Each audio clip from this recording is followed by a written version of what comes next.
To start things off, I'd like to welcome Kurtis Wesley to Dean's Den and thank him for being on. Kurtis owns Yetti Auto Detailing. How long have you been detailing for? So I've been detailing for just about a year and a half, 2 years now. Started out just, doing the folks' cars and stuff like that, neighbors and stuff, and decided to dive into it full-time professionally. I got a lot of good clients and stuff like that, piquing interest and stuff, so figured I'd do it professionally and start a business and see where it went, and it's taken off. It's funny, I was talking with Andrew St. Pierre on Friday. All three of us have noticed the detailing just blew up this year. Even with the pandemic going on, we were so busy, and I've been doing this 32 years, and this is the craziest year I've ever seen for detailing. Yeah, me too. I started out my first year, and I got limited clientele because I would just get my foot in the door, but really it took off last summer.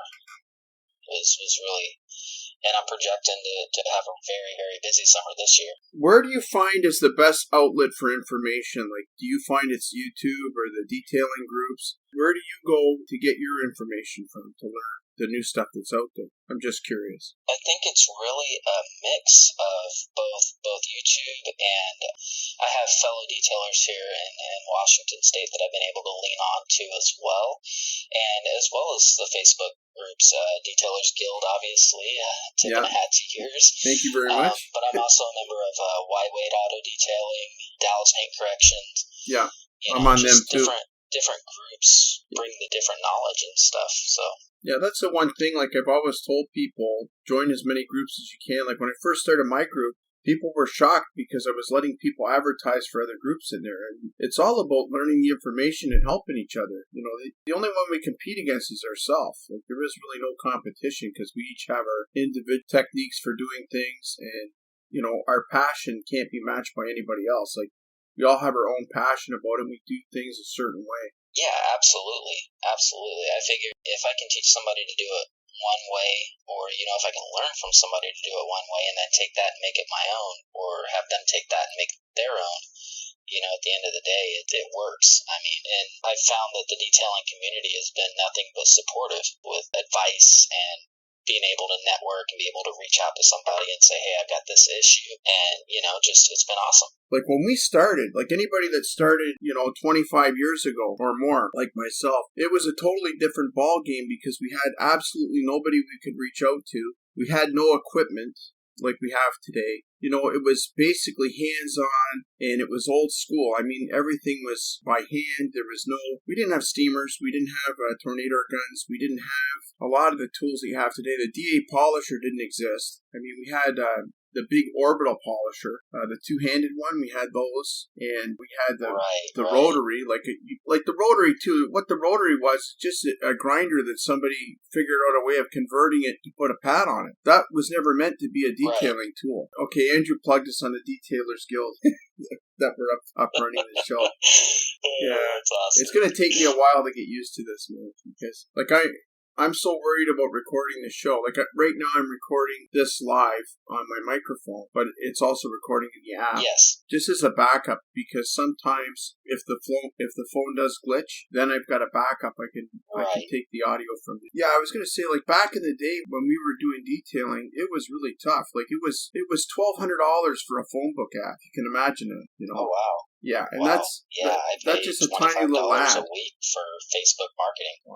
Yeah, like today, if you go and you do YouTube videos and you do Facebook and stuff, it's pretty cheap. Like you can do it for nothing, actually. And I started the YouTube channel just over, I think, a year ago. And the only reason it was there was just so my customers could go and check out my work. My first videos are totally unpolished and they're really rough. And then somebody asked me, about my videos and stuff like that. And then the last video I did where I was cleaning my wife's car, I did a kind of a joke video. And I cleaned her car. And then I used everything that I had learned in animation class in the video. So you see all these sweet cuts and all this other stuff. And these guys are asking me, who did your video for you? And I said, well, I did. And like when I first did them, I didn't care. Like I didn't want to. Here's the thing: like when you're used to sitting 14 hours a day in a chair doing editing, for animation class and stuff like that, you don't really want to do that if you're just putting a simple little video for customers, right? But now that people started watching my stuff, I had to up my game a little bit. Absolutely, absolutely.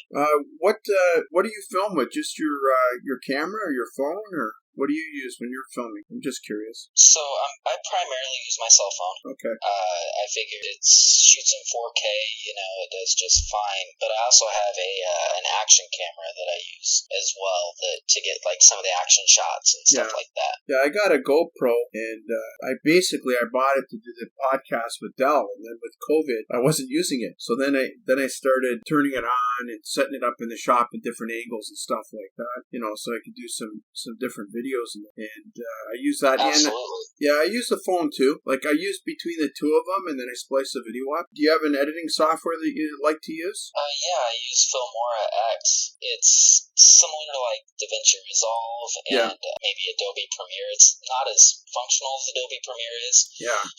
But it doesn't cost as much as Adobe Premiere. Yeah, I use Filmora 9, so pretty much in the same ballpark. But yeah, that's cool that you use that because I don't know how long have you been using that software for? A little bit? About 6 months or so. I was filming the videos on my phone, editing them on my phone, and then uploading directly. Okay. And the editing software I had on my phone was Adobe Rush. Yeah. And it's limited what you can do, so I decided to up my game a little bit. Yeah, maybe stumbled across Filmora. I think you and I should do a sit down one day, and we can swap ideas because I can. I don't want to bore everybody out here with editing, but editing is pretty cool because there's a lot of different things that you can do just in film editing to take a rough, raw piece of video and turn it into something special. And plus, too, like I can tell you a lot of the things I learned in animation class that it transpires over to whatever editing software you're using. It doesn't matter. It doesn't matter the software. There's different techniques you learn that can help. Absolutely. I think that'd be pretty cool if you and I did a collaboration and bounce stuff back off one another on the software, because there's stuff I'd love to learn. You've been using it a lot longer than I have, so it would be cool to learn from you, and then I could give you some of the animation background, share that with you as well. Absolutely, I'd be open to that. Are you doing coatings right now? No. So, funny story, I'm a part-time detailer. I do work full-time in the evenings, and so really, I haven't found that I have the time to invest in coatings, just because of the time it takes to install them. Okay.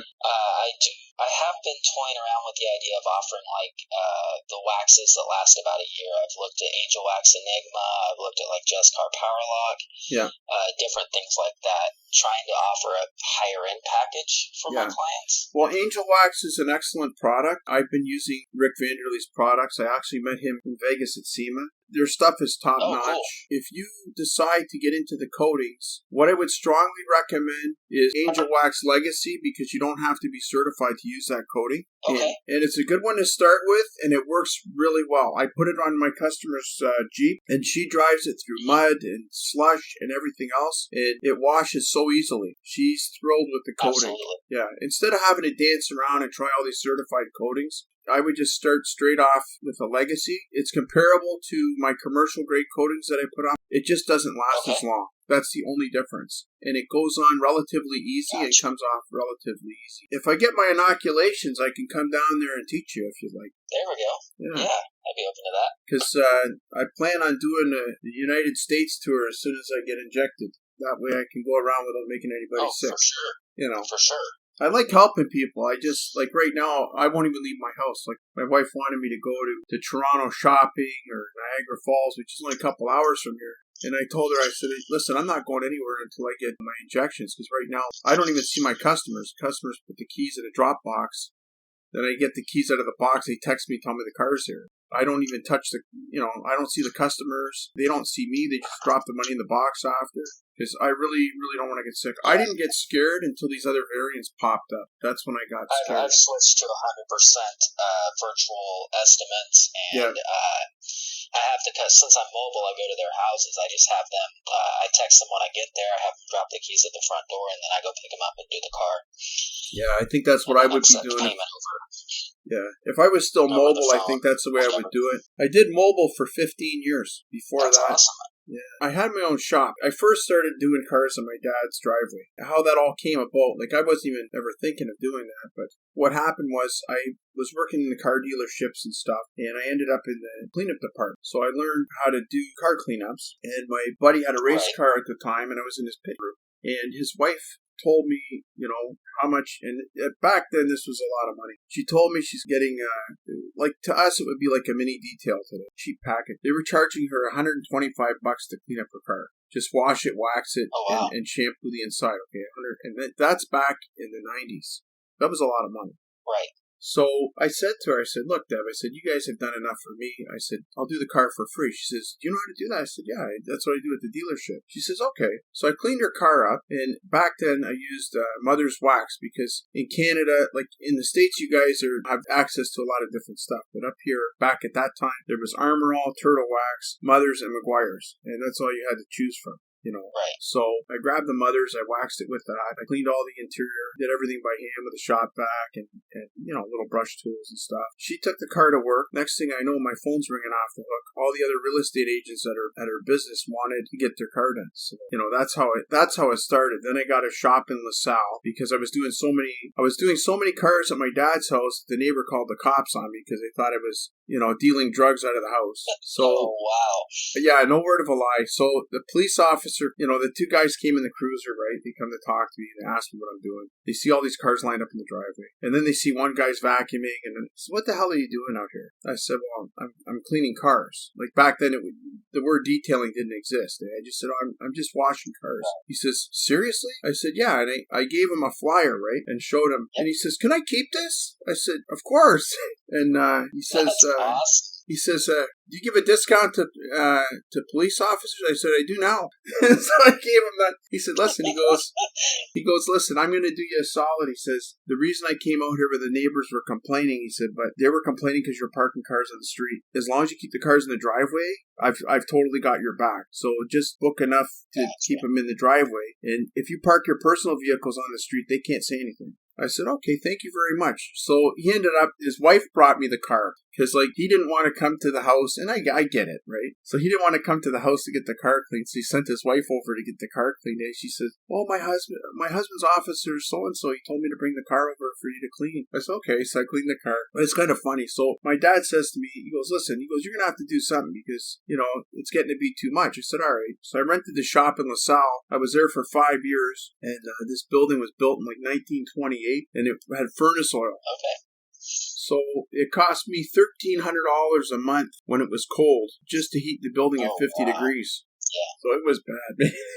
You open the door, like in the middle of February, you open the door and you would see like the whole shop would just fog up. That's how cold it was outside. And I'm sure you guys get the cold weather where you're at also. So you know what I'm talking about. It stays pretty temperate here. It's just the rain. I mean, we get 30-degree winters every once in a while, but not like back when I come from Illinois, so okay. The Midwest cold.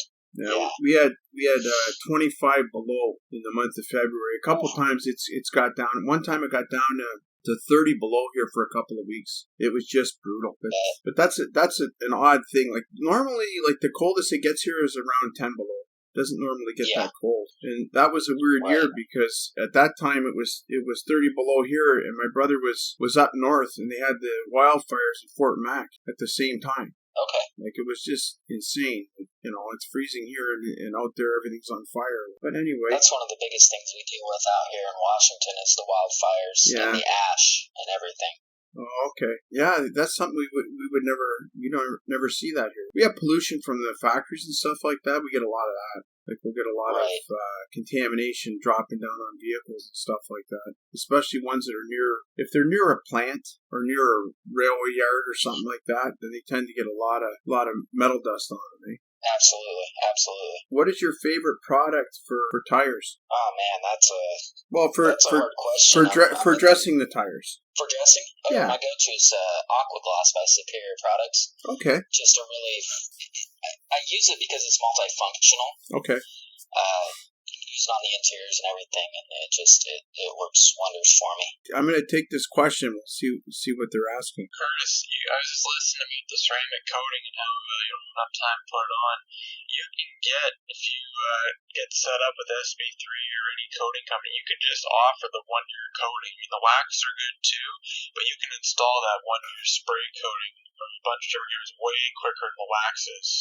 Something to look at. You can make decent money doing it. That's an awesome idea. Yeah.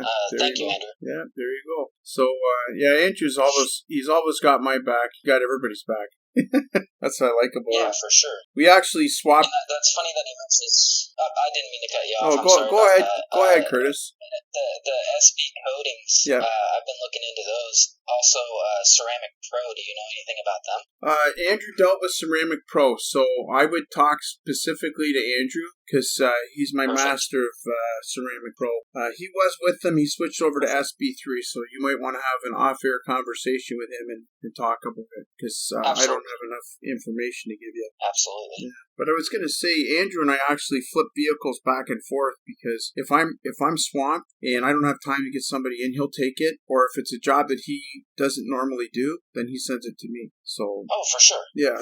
I was going to say, like I always promote that people work together and, find another detailer in your area that you sync with and work with each other because that's the thing. Like I was saying, like in this area here, we have 300,000 vehicles in our area and there's 30 detailers. So that's 10,000 vehicles per person, right? So I can't do 10,000 cars. And the thing is, a lot of people don't want to get the car done because they don't know what detailing is. Right. And they try and do stuff themselves and it never turns out the way they want. And they don't realize that we're available and we do that type of work. So if, the more we work together to promote detailing to the public, the better it is for all of us because all 30 of the detailers in this area could fill their shops, no problem. And we could still have room for more detailers to come on. Absolutely. Yeah. There's some detailers, they're not passionate. They're just doing it for a buck, eh? But you can tell real fast which ones they are. Yeah, unfortunately, we've got a couple in our area that I'm contending with. And I've reached out to one and tried to talk to him a little bit and get where his mindset was. Yeah. But it's never really evolved into a relationship or anything like that. Well, some guys just don't know any better. And I get that. Like when I first started, like I said, we didn't have contact with anybody, right? So when I first started, I was doing a wash, wax, and a vacuum. And this is the 90s, okay? So like 1991, 92 for $25, which is... It's not a lot of money. But back then I was making, $25 an hour doing it. So to me that was good. Sure. When your minimum wage at the time was $4 an hour, that's good money. You know what I mean?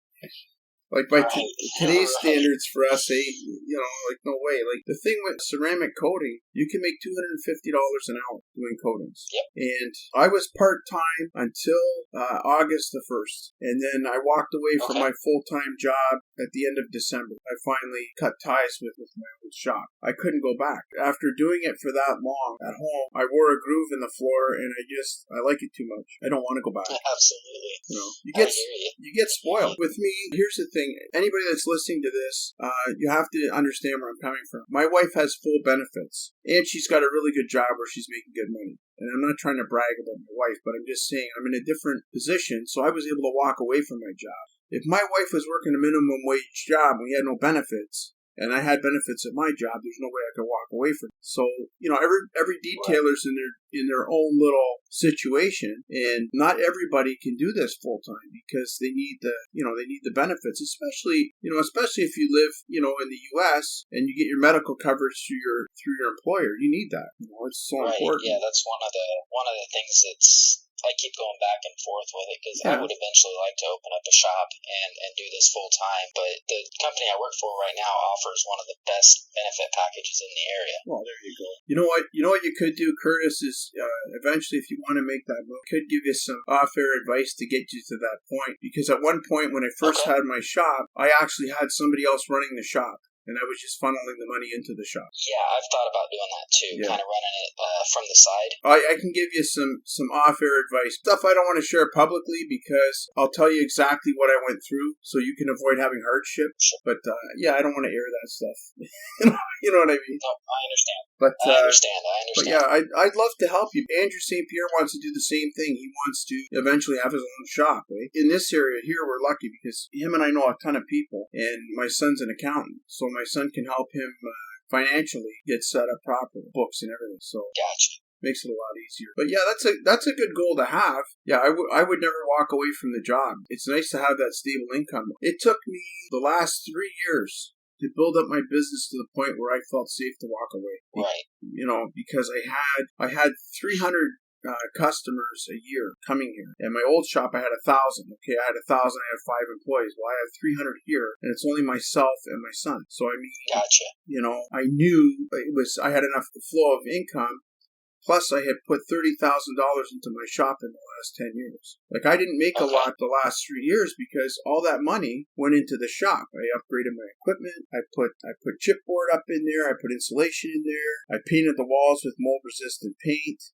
I got a heat pump in there. I got insulated doors put in there. Like, I did everything I needed to do so I could do the job full-time and walk away. So gotcha. It's a thing where if you may be able to take some of your detailing money and start piling it in an account to get to that point so that you can start off. So have your own shop and start like that. You need a good sum of money tucked away. Oh, yeah, absolutely. Absolutely, I agree. But that is a cool goal to have. What do you think has been the biggest change you've seen in the last couple of years in detailing that's made a big difference for your business?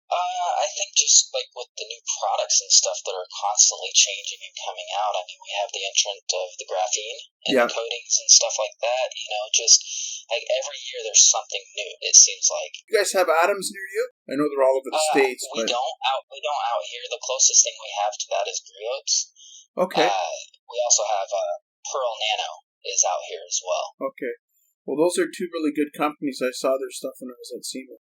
Yeah. They're good quality I've been products. dabbling with the Pearl Nano stuff, and I latched on to their CEO a little bit, Dave Elliott. I've been talking to him back and forth, and some of their products have surprised me with their quality. Yeah. Well, I noticed that the last 5 years has really changed detailing as far as supplies go because the competition now is so fierce that almost any product you grab off the shelf now is a really, really good product because you can't put out a bad product right now and survive. I mean, it's not going to last 10 minutes. The old days, like I said, here when we only had access to 4 different companies to buy from. When we were pigeonholed and you go to Canadian Tire and you only have the 4 different brands to choose from that are on the shelf, they made a killing. Right.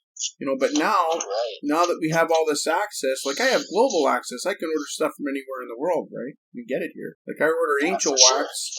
I get my angel wax through a guy on the East Coast, like from Halifax, and he brings it in for the whole country. So I order from him.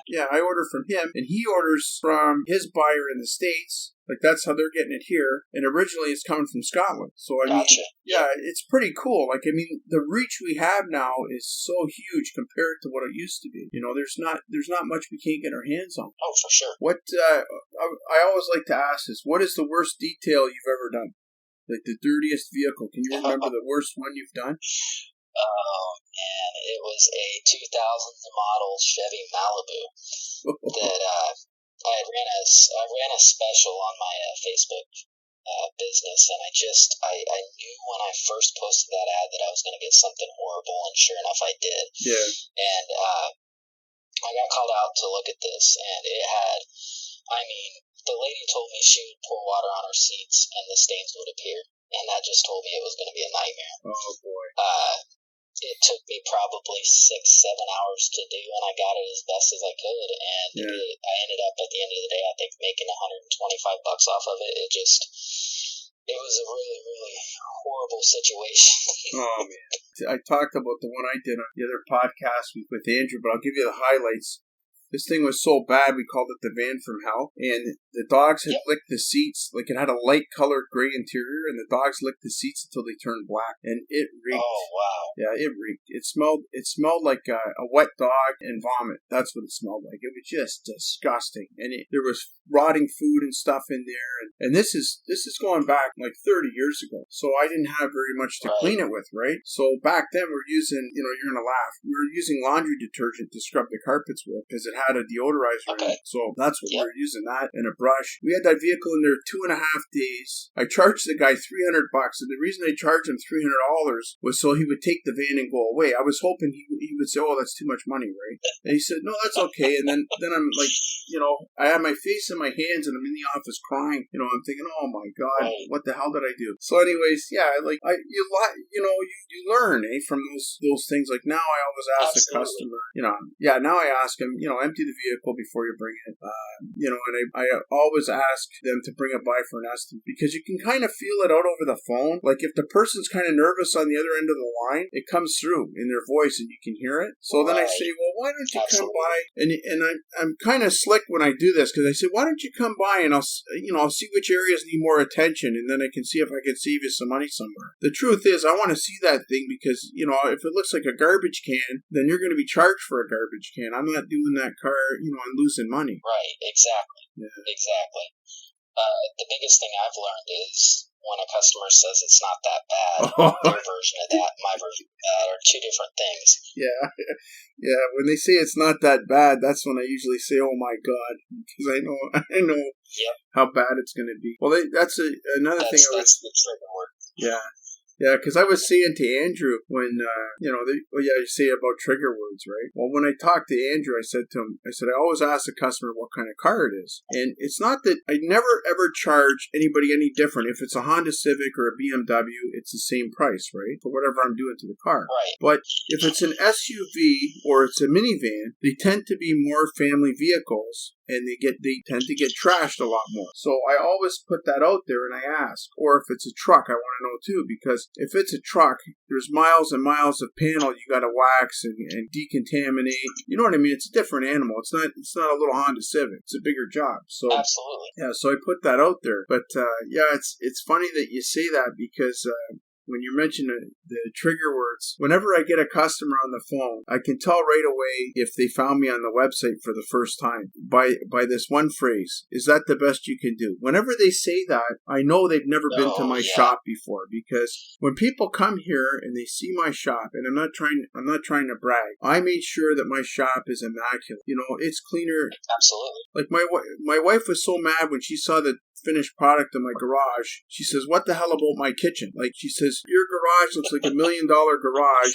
I have to cook meals in that mess. So I promised her we're going to do a renovation next year and get it all done. But yeah, like the thing is, when the customers come here, I want them to be embarrassed to ask me to do it cheaper. Like, I want them to look around and see the money in the shop, and see the quality, so that, number one, they're not nervous to bring the vehicle here, and number two, I want to put the fear of God into it, not to even consider asking to do it for less, you know what I mean? Because I've been doing, like I said, I've been doing this 30 years. We put our heart and soul into every job, and I mean, if you're going to pay for quality, you know what? Quality costs money. You can't get it at a discount. It doesn't work like that. Absolutely. Do you do any cars for firemen or police officers or paramedics or anything like that? I haven't had any clients like that. I just had my very first police officer's car the other day. It wasn't his cop car, but it was his wife's car.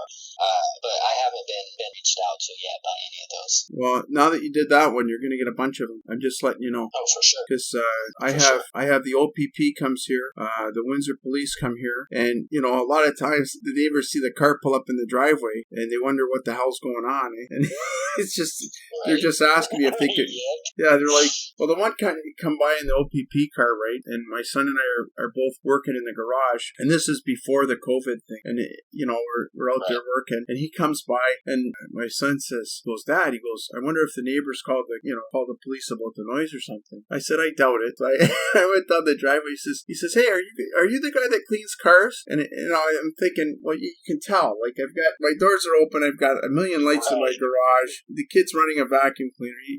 I said, yes, I am. I said, this is, where I do my work. I said, this is Extreme Car Cleaning. I said, how can I help you? He says, you think I could get my vehicle done? He says, I have an expedition. I said, sure. I said, what did you want done to it? So he tells me what he wants done. And, I give him a price. And I said, you get 10% off. He said, really? I said, yeah. I said, I give 10% off to everybody that's a first responder. He says, are you serious? I said, yeah. I said, and if your buddies want to get their vehicles done too, just give them a card and tell them. They don't even have to tell me if they're a police officer. I said, some guys like to keep that stuff private. I don't care. Just tell me you're a first responder. It doesn't matter if you're a fireman, a paramedic, or a policeman. It doesn't matter to me. He says, oh, right on. So because of the one cop, I ended up getting 5 of them here now.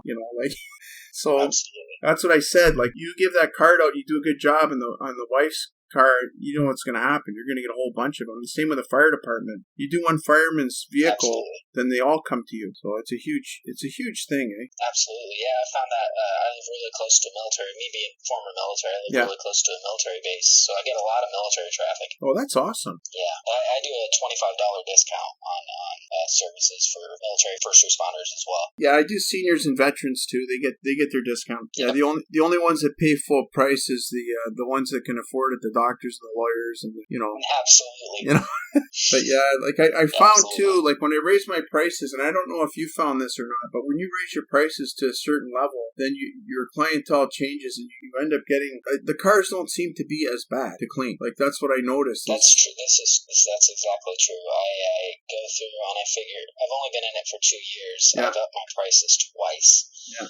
Just incrementally, not much, but as I get better and better, I figure, with quality comes the cost, like you mentioned before. So I just price myself in that range where I figure, if I'm doing this type of work, I can get this type of money from it. Well, the one little piece of advice I can give you on here is the best way to gauge if you're charging enough is to look at the cost of the product you're bringing in. If the cost of your product goes up, and let's say you're jumping from, and not to throw anybody under the bus, if you're jumping from chemical guys to angel wax, the cost difference in that, your prices should raise the same. So if if it's Absolutely. a 50 to 70% jump in cost, then your prices are going to have to jump the same, or else you're not going to have any money to grow the business. Oh, absolutely. You don't become profitable at that point. No.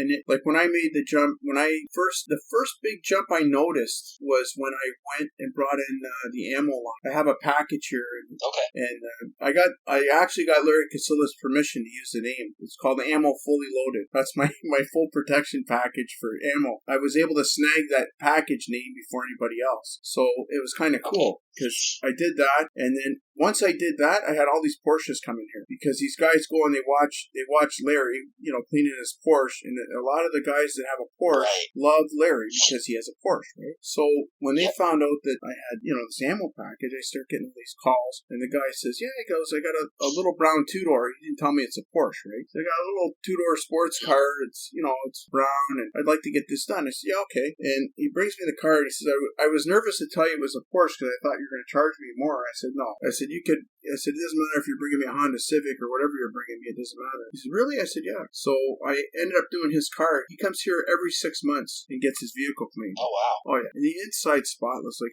between you and I, Curtis, it takes me half an hour to do his interior. It's never dirty. Yeah. I mean, I clean his driver's section. Nobody else sits in the car. I blow it out.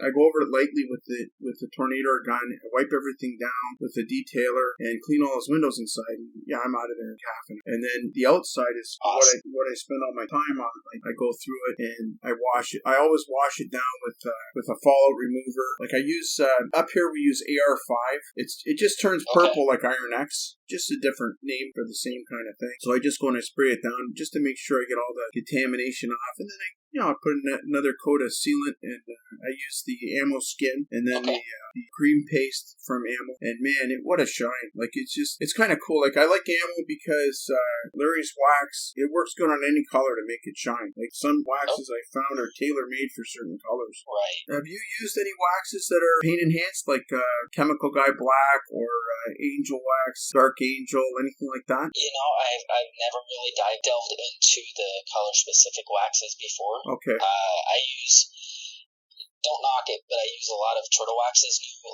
hybrid solution line. Okay. No, I'm not gonna. That doesn't really make a. Yeah. It doesn't really make a difference. Yeah. With the color specific. It shines either way. Yeah, I would never throw Turtle Wax into the bus because I've seen huge improvements. I mean, I'll tell you, I'm really impressed with their new product lines coming out. Just it's phenomenal products. Yeah. The one wax I would recommend that you put in your back pocket, okay? Just so you have it there, is the Chemical Guy Black. Now, guys are going to go and bash Chemical Guys all day long, but that one product, if you have a car that is beat up, that you cannot do a 3-step polish on, you can just do a light polish just to get a reflection out of it. That Chemical Guy Black wax hides a lot of stuff, okay? And it makes it look a lot better. Absolutely. And we use a sealant. Yeah, we use a sealant up here, and it's called Lights Out. So it's a black sealant too. So I put that on, and then I put Chemical Guy Black on top of that, to try and it's like putting makeup, eh? I mean, you're putting this on there, this thing is beat up, but it is perfect if the person's flipping the car and they want it to shine, for the next, 6 months so they can get rid of this car. That is the wax to use, and like I tell the customer that I say, listen, I cannot take every single scratch out of this because they're way too deep. I had one guy brought his Cadillac in here, and it was an older Cadillac, okay, and it honest to God, it looks like two cats had a romantic evening on the hood because it would just scratch all the shit. Okay, so I told him, I said, listen, what I can do is I can bring up the reflection on the hood and darken the color of the paint by polishing it. I can get it to look better, get a lot of that gray out of it. I said, but those deep scratches, there's no way I can get all those at 100%, but I do have this product. So once I put those on there, as soon as he took it out in the sunlight, it amps up the reflection so much that when it's in the sunlight, you can't see any of the scratches. Like, they're still there. I mean, you and I would see them, but the customer doesn't see them. Absolutely. Yeah. That's a good product to keep in mind. It's about, just so you don't get sticker shock, up here it's about $100 a jar, and that I only take that down off the shelf when I have one of these beat up jobs. But you charge for that. Like, you charge. I'll definitely look into that. Yeah, you get 20 vehicles out of a car, okay? So you can make $2,000 a jar because you need to charge $100 for that application at least, like on top of what you regularly do, because that's a correctional wax. Like, that's just to hide something that's there. Like, if the guy's flipping it, he doesn't care if he spends an extra $100 if he's flipping the car and he's going to get another $1,000 out of it because it looks like it's just been painted. Absolutely. So yeah, that's the mindset I have on everything. I multiply every one of the products I have by 10, and then I charge it as an add-on. Okay. That's one little trick I learned. Like when I first brought in the Angel Wax. Like the Angel Wax, the only thing I don't up that much is their ceramic because it's pretty expensive to buy, and I'm actually able to do it pretty quick because I've been doing it for a long time. So I charge 4 times what the bottle cost me, but the bottle itself actually does 3 vehicles. So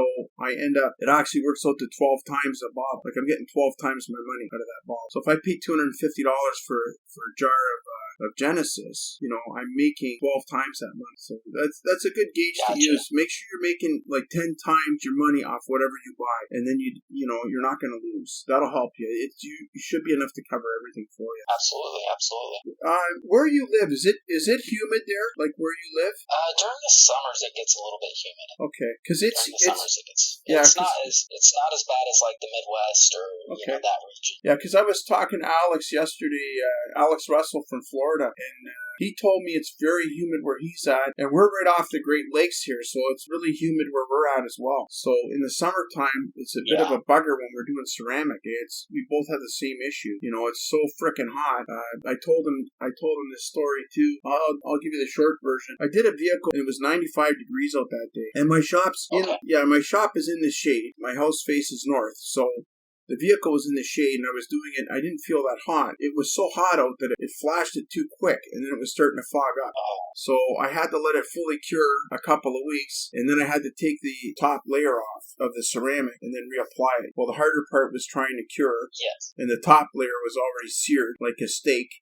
So it was holding all the moisture in, So I had to wait a couple of weeks till this thing was done. And it looked all cloudy and stuff. And then when I took everything off and reapplied the top layer a couple of weeks later when it was cool, it worked out fine. But that's one thing when you get into ceramic, make sure you watch your temperatures, because if it's too hot, if it's over 80 degrees, it's you're in the danger zone, because that thing might flash too quick, and the same thing can happen to you as well. Absolutely, yeah.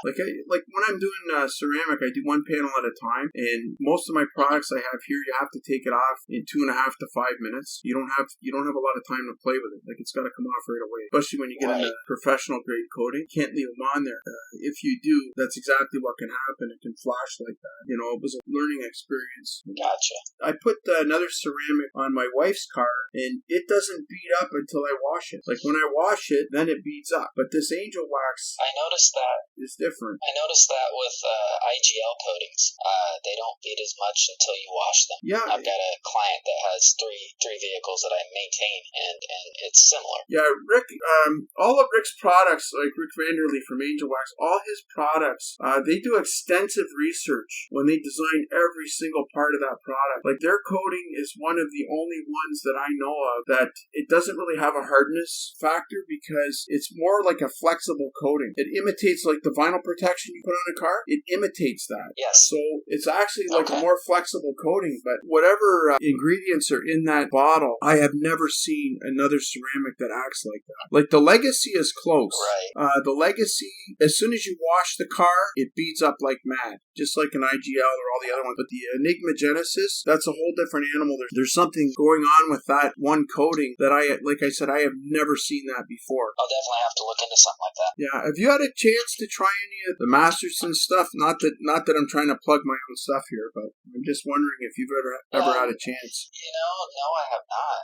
Okay. I've been looking at some of his stuff and thought about giving it a try. Okay. I'll tell you that. I just found that, go ahead. I was going to say the one product I would strongly recommend that you try out is his wheel gel. That was the one that. Now, don't get me wrong. Greg's products are good. I use it as my main line in the shop. But that product just blew my mind because of the fact I can use it indoors. There's no fumes. It smells fantastic, and it cleans like nothing I've ever seen before. It's just amazing how well it cleans. And all I use is a horsehair brush, and I just agitate the wheel with that, and it takes off rust and brake dust and grease and grime, and it takes everything off. Like that, all the pictures I have up on my Facebook and everything else, those are actual pictures. Right. There's no photoshopping or any of that stuff. Like, I've cropped it, so you can zoom in and see exactly what it is. But other than that, I haven't done anything to that photo whatsoever. That's exactly what it looked like when I was finished. And I was amazed, because I had some rims. I had a guy bring me a vehicle, and he wasn't even expecting me to do the rims, because 4 different detail shops told him there's no way I can clean those rims. And if you're looking for an alternative to a harsh acid, that would definitely be something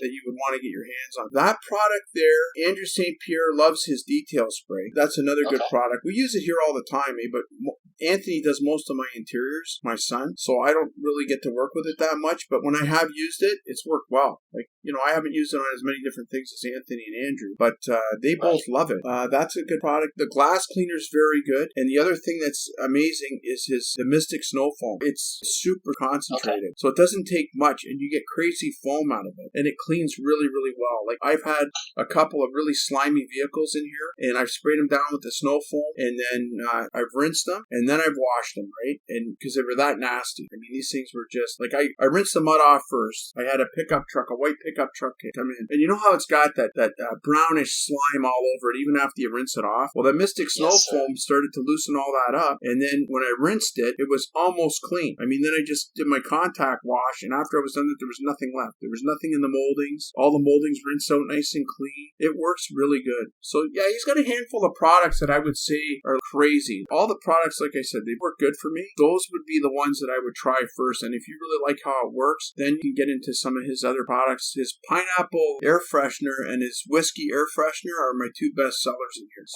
So I get customers that really, really love it. Like, if you're using any fruity air fresheners, the pineapple one is a very good replacement for all of those. It smells fantastic.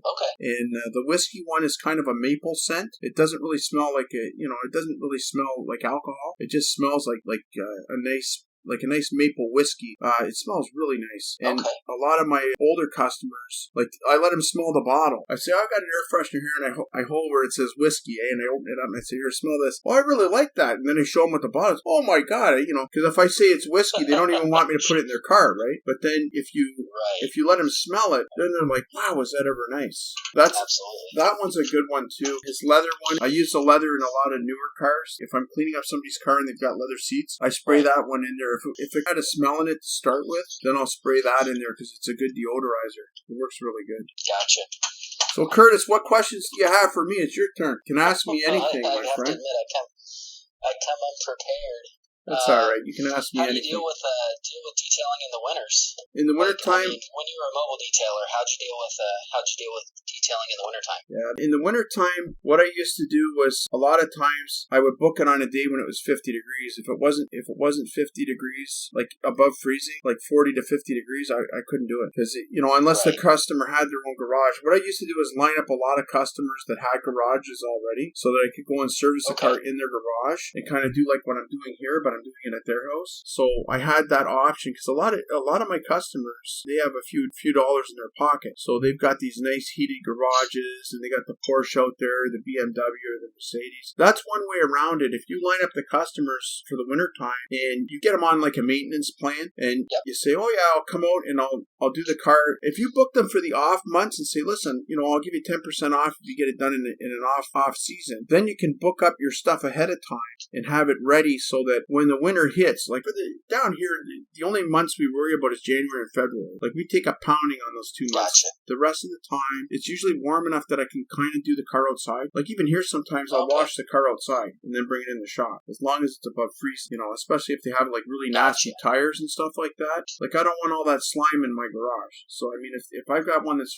covered in mud and stuff, if they bring it here and it's 50 degrees outside, I'll just power wash it outside and wash it all down, and then I bring it inside nice and dry, and then I can just walk around in my sneakers. I don't have to go and put on my waterproof boots and everything else. Right. But yeah, that's one of the biggest things we deal with up here is the rain. Yeah.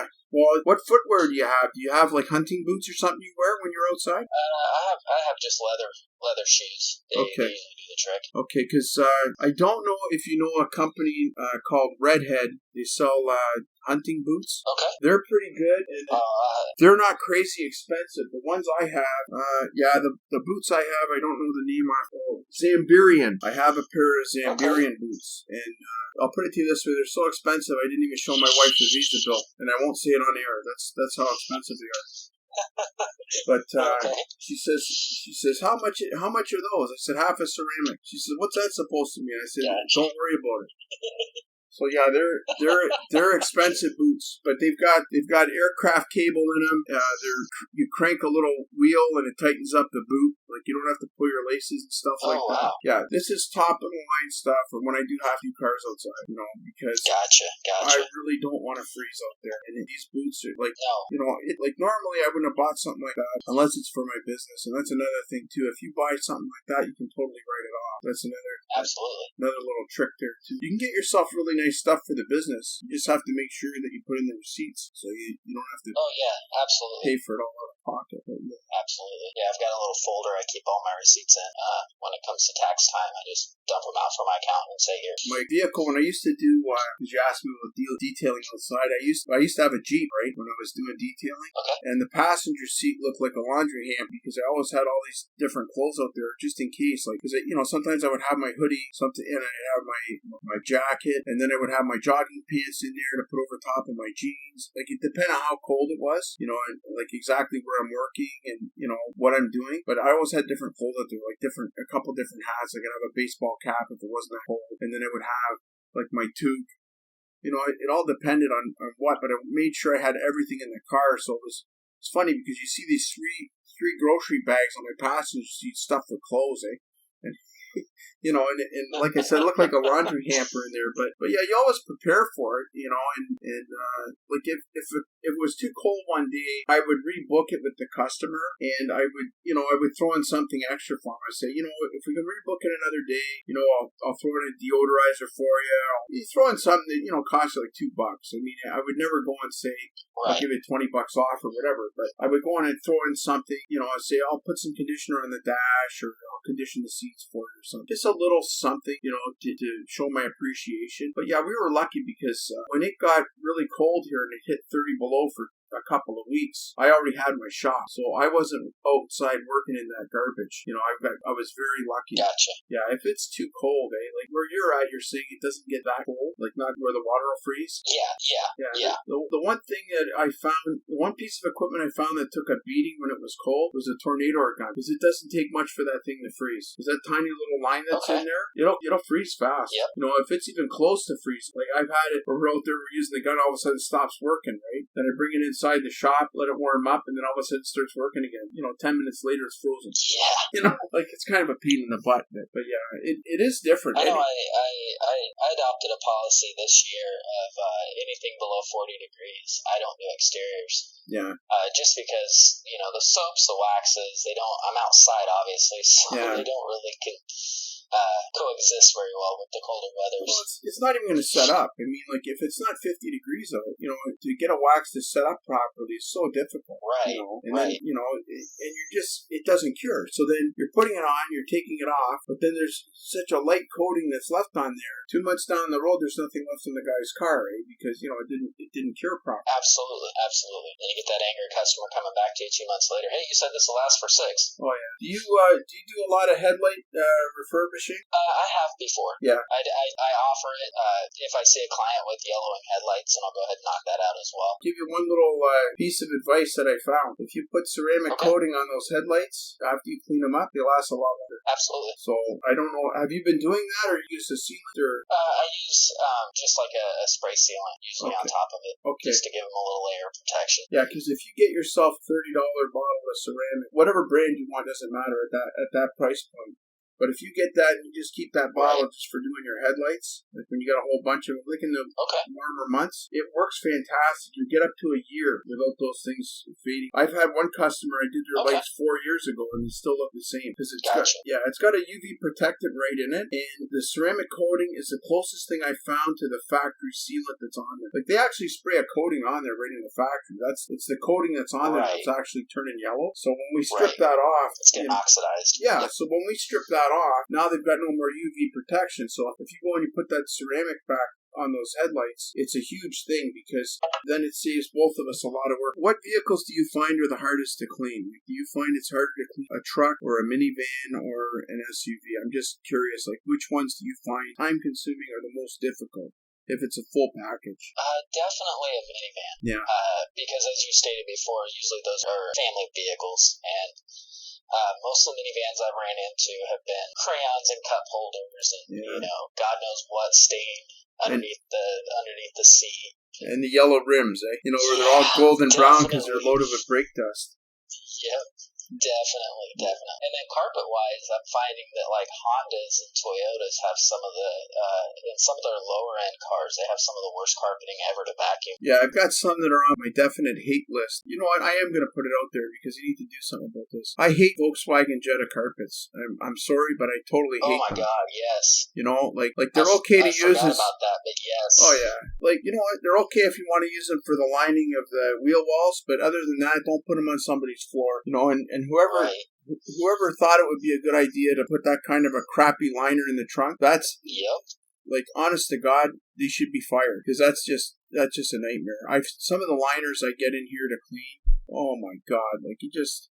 And the thing is too, like they've got a soft linty pad on the back, so you can't like take them out and power wash them, or they've got cardboard on them, so you can't power wash them. Like at least I'll give credit where credit's due. Somebody had some brains, because now some of them have plastic on the back now, because they're using plastic cardboard, or they're using like a rubber liner. Whoever thought of that, thank you very much, because you're saving me a world of hurt. But whoever thought it was a good idea to put cardboard on the back of these things, or a lint pad, they should be sentenced to 5 years there's a detail. That's what they should get as a sentence. Yeah, Well, maybe it's smarten these guys up. Yeah, because some of the engineering that goes into these cars, like they try and put in the cheapest material they can, and it's just brutal. Like I remember when I first started back in the 80s, and I think it was the early 80s, they were coming out with these plush carpets in the car, right? And man, these things were a bugger to clean. It's it's like trying to wash a dog. You know what I mean? Like everything would stick in there, and especially the Cadillacs. The Cadillacs had that really plush carpet. What a pain to clean. Absolutely. Man. That was the worst. I noticed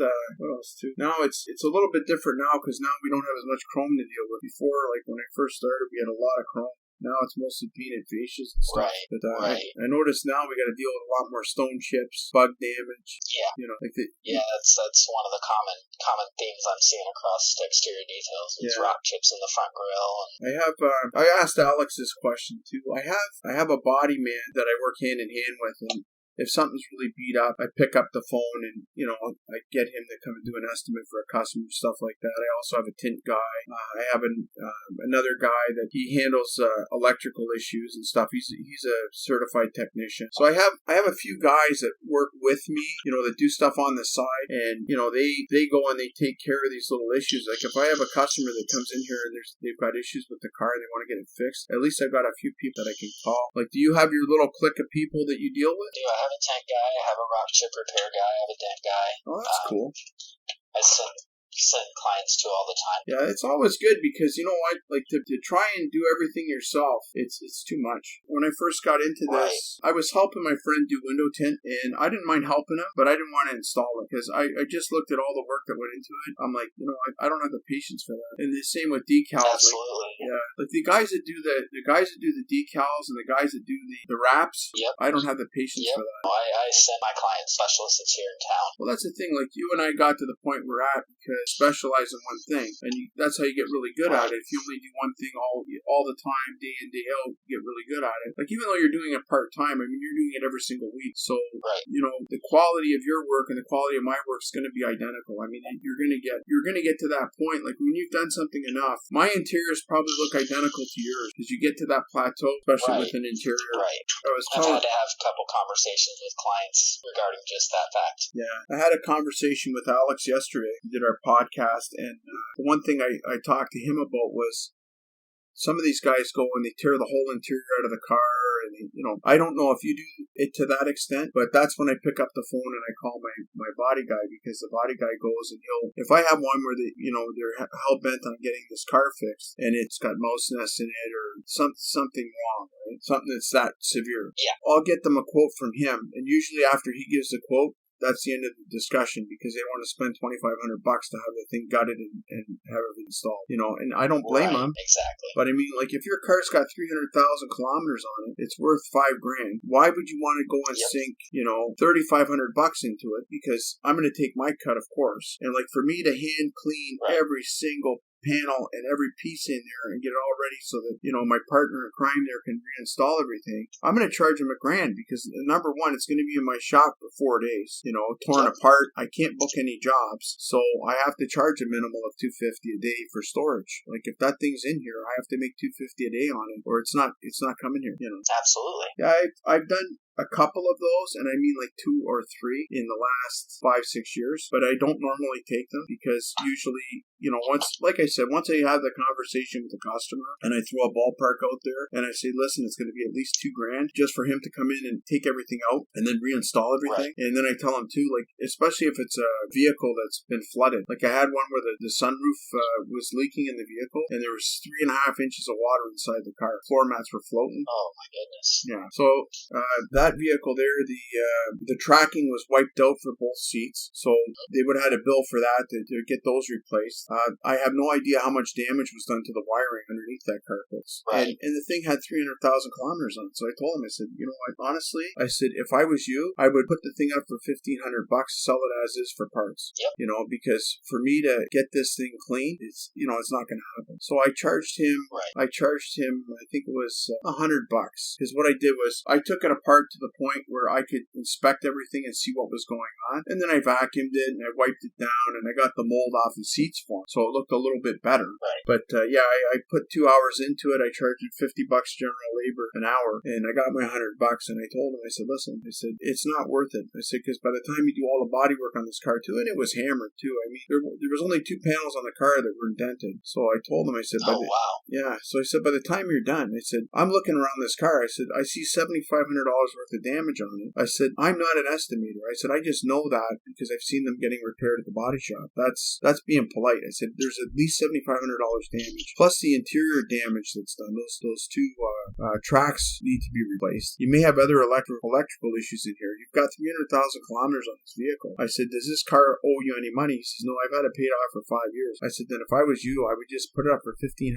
for parts and just let it go. And he says, you know what? I'm glad you were honest. So he went, sold it, and then he brought his brand new car here and got it ceramic. So, so it worked out good, Yeah, like it pays to be honest. I mean, if you try and make money off of something that you know is a waste of time, you're only hurting yourself and your reputation. So what is your favorite part of detailing, Kurtis? Is it the independence? I'm really liking interiors. Yeah, but I'm just saying the aspect of having your own business. Is it the independence? Is it the freedom? Like, which is it? Definitely the independence. I can go out. I can be somewhat selective, and it's therapeutic. Yeah. For however many hours it takes me, I'm in my element, I'm in my zone, I can plug my headphones in and just, at the end of it, just step back and go, wow, Yeah, my favorite part is finishing at 3 or 4 in the afternoon, putting the car outside, putting the keys in it, and hopping in the pool and sit there with a drink, Absolutely. Because, like at your regular job, you can't do that, but that's the one thing. One of my buddies, he's known me, 30 years now, and he was shocked to find out that I was still cleaning cars. Like, he doesn't follow me on Facebook and stuff like that. He's not that tech savvy kind of guy, and he's busy. So he says to me, and this is going back, 5 years ago, he goes, "Are you still cleaning cars?" I said, "Yeah." He goes, "Oh man." And I said, "You don't understand." I said, "For me, this is fun. Somebody's paying me for something I enjoy doing. It's insane." I said, "It's like somebody getting paid to golf or drink beer." Right. I mean, this is my fun time. And if somebody's crazy enough to pay me for it, go ahead. But Absolutely. People don't understand it. If you're not a detailer, I don't think you'll ever understand. No, I don't think so either. I definitely can relate to that type of questioning. Oh yeah, like I always say, like the only people that understand us is ourselves and the people that we know that are detailed. The spouse won't get it, the kids won't get it, the friends won't get it, the family doesn't get it. Nobody gets it except us. But yeah, it's cool. Like I'm glad that more of us are coming together and starting to work together because it makes it better for all of us. Oh, for sure. And networking is huge. It's paramount because there's stuff that I don't know that I can reach out and garner that knowledge from somebody through either the Facebook groups or whatever, vice versa. It's amazing.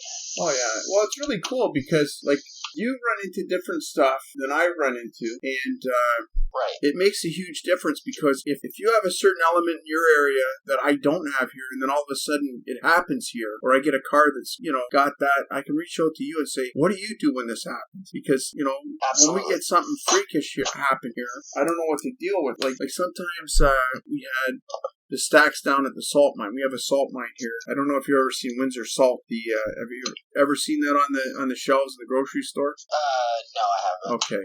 Because down where you are, it's probably Morton salt, right? Yep. Okay. Yep. Well, all over Canada and some of the northern states, they have our salt on their shelves, right? Well, it all comes from the salt mine. So anyways, our salt mine here, they were painting the stacks on the salt mine. Well, instead of going in and handing out a warning issue to the mold shops on the street next door, they just decided to go ahead and do it. And 750 people got overspray all over their cars. So, so I ended up, my shop did, and this is when I was, in LaSalle, when I had my business out there, we did 250 of the 750 cars. So we were starting at 8 o'clock in the morning, and we were running 2 shifts, and we finished at 10 o'clock at night. Wow. Like I had a shift that would come in after school, and they would work from 4 till 10, and I would stay there all day long and run the show. Because physically I was, like, at night I would do lighter stuff because I was physically just exhausted. I was so burned out because when you're claying and claying and claying, and back then it wasn't a clay mitt, it was the little clay bars, right? Right. And Yep. they weren't cheap. They were back then. They were $40 a bar, and this is back in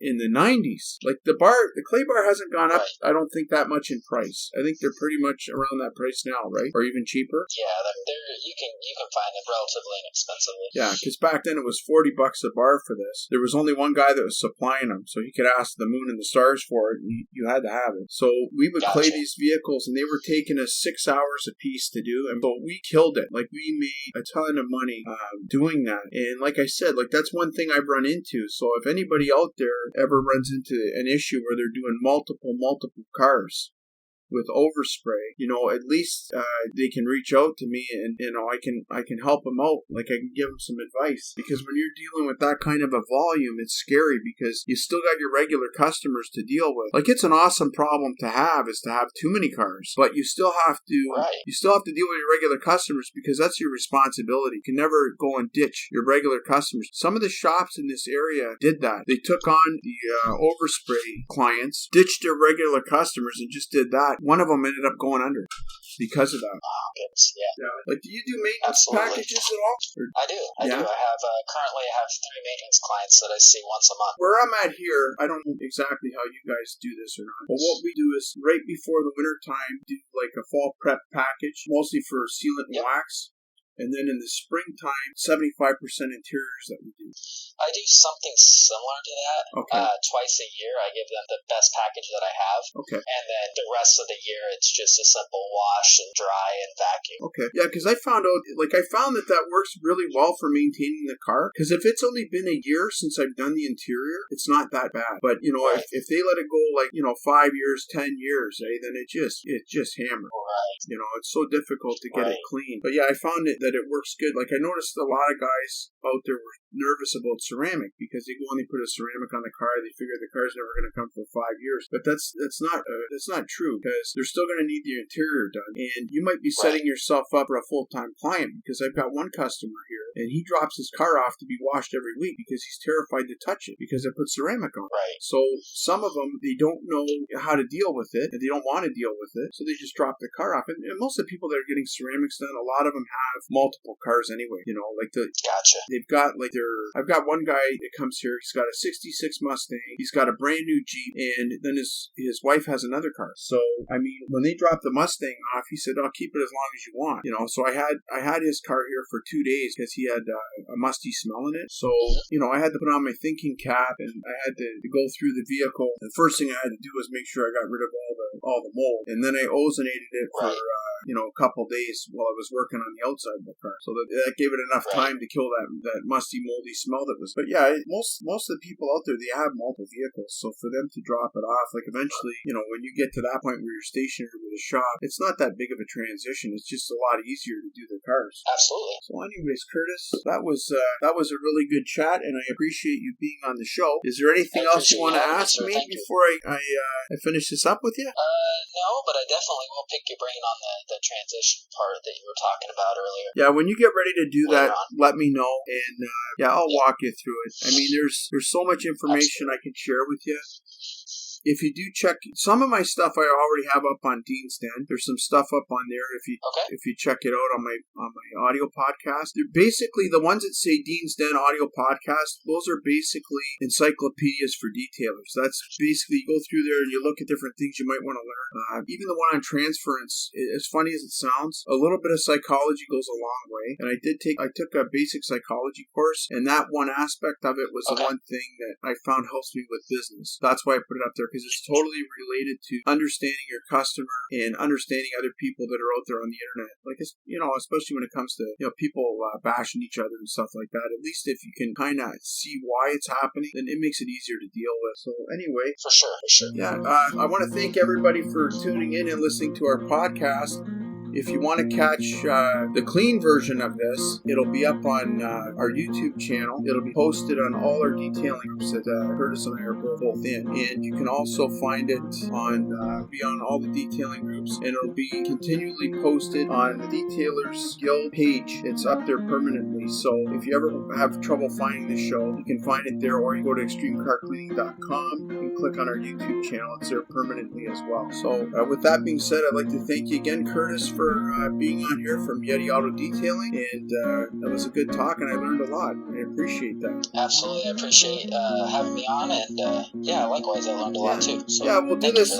We'll do this again sometime. Anytime you want to get together. And before I get off of here, I'm gonna plug you one more time. Anybody that's hearing this podcast, if you haven't subscribed to Kurtis Wesley's Yetti Auto Detailing YouTube channel, you're totally missing out. Please subscribe to Kurtis. He has a lot of good tips. He has a lot of great videos to watch. I learned a lot watching Kurtis, and I've been doing this 32 years. Kurtis, thank you very much for being on. I really do appreciate you taking time away from your family, just like you do when you produce all your videos. I can't thank you enough. I hope to talk to you again soon. Take care. Thanks, Dean. You have a great one. Okay, you too. Bye.